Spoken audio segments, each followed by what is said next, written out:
Greg Walloch.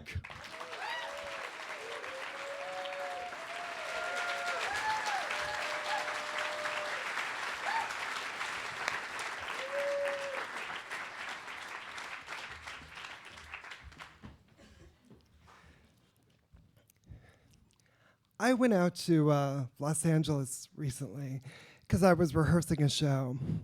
And I was pretty excited about that, but I was also really excited to go because I'd sort of started this long-distance flirtation with this guy named Jason. And I was really excited to get to see him. And so I made my way out to LA. I went to JFK Airport, and I'm walking through the terminal, and I get to the escalator, and it's actually broken down.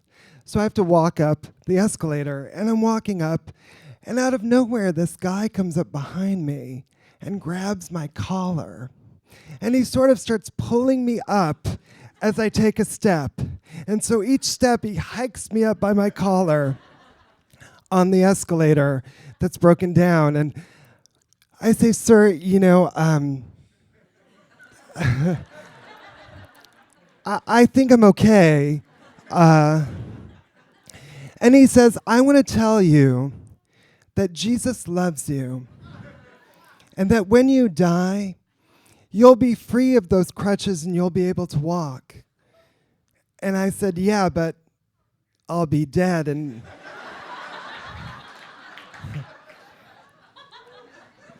that part'll kind of suck.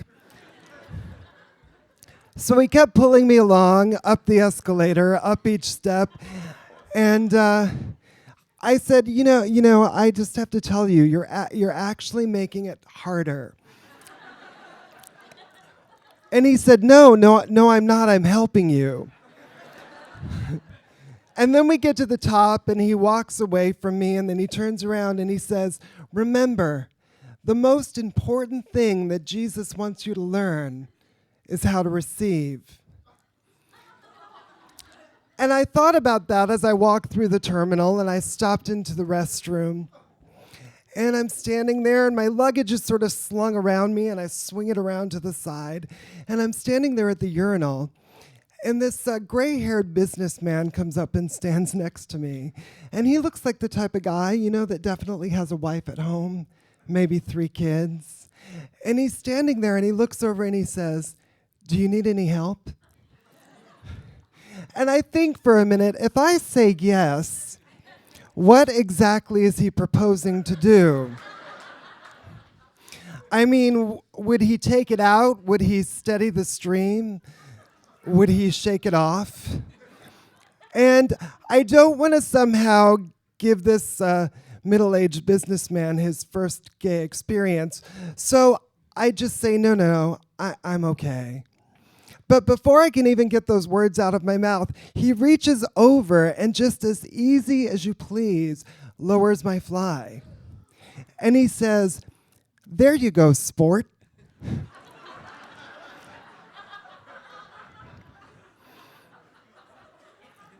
And then he finishes his business and walks away.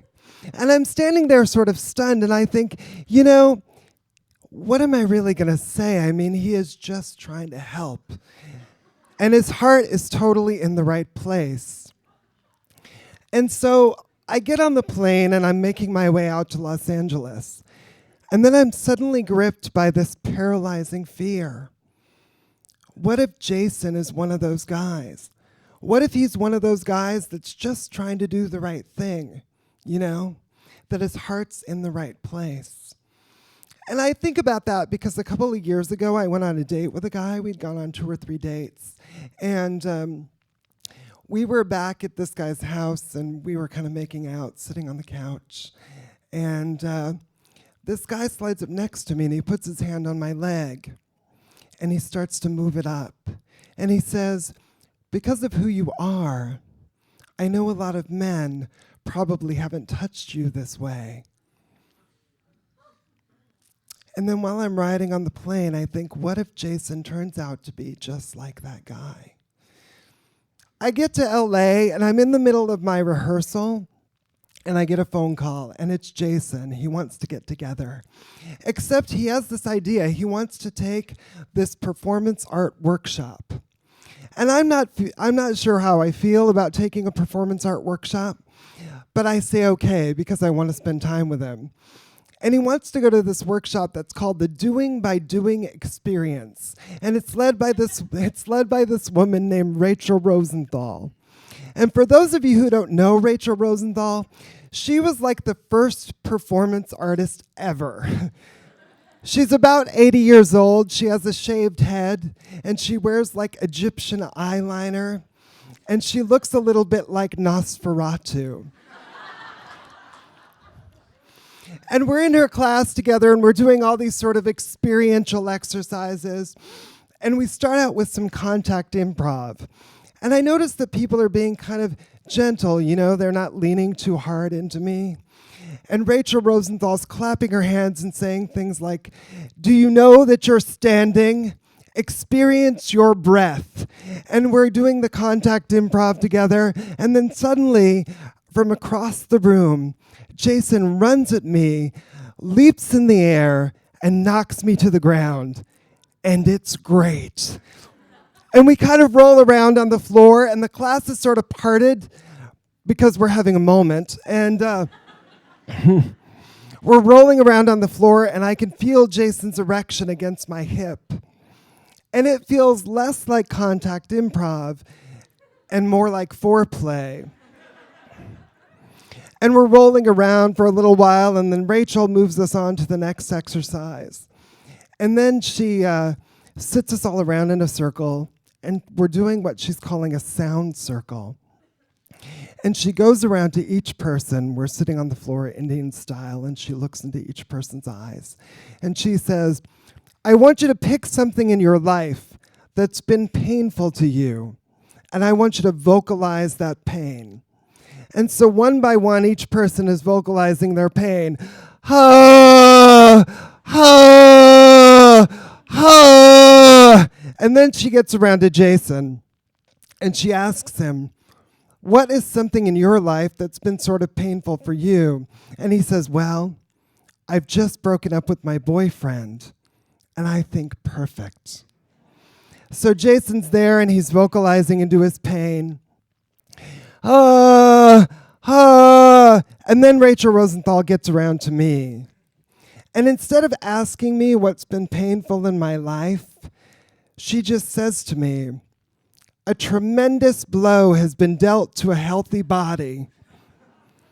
So I want you to reach down, and I want you to vocalize into that pain." And, we're in the middle of the whole class and everything, and I don't want to be rude because she's already got like a momentum going.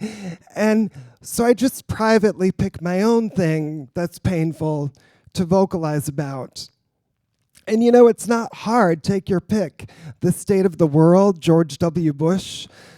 But what's really painful in this moment is that this woman is sitting right in front of me, and she can't even see me. And what's even more painful is I'm too afraid to say anything. So I'm vocalizing, "Ha, ha, ha, ha," and I'm really getting into it. And I look up, and everyone in the room is crying. Which is weird because everyone's kind of having this great catharsis about something that's not quite actually happening.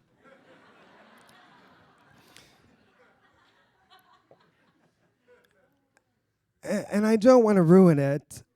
And Rachael Rosenthal looks at me and she says, "I've noticed you hold your head down a lot. I want you to look up, be proud, and claim your space." So I look up, and I lift my head, and right then, she gives me a hard, open-handed smack in the face. And I'm sitting there stunned. And my first reaction is, hit her back, just hit her back. But then I'm like, do you really want to hit an 80-year-old bald woman? And I don't, especially not in front of Jason. So I'm like, Greg, it's okay, just walk away. Just get up, don't say anything, and walk away. But then before I know it, I look her directly in the face, and I hear myself saying out loud, "What the fuck?" And then I get up, and I dust myself off, and I walk into the bathroom. And I notice that Jason's walked in behind me to see if I'm okay.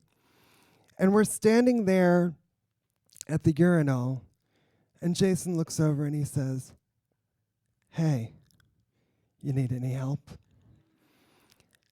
And then I remembered the most important thing that Jesus wants me to learn is how to receive. So I said, "Knock yourself out."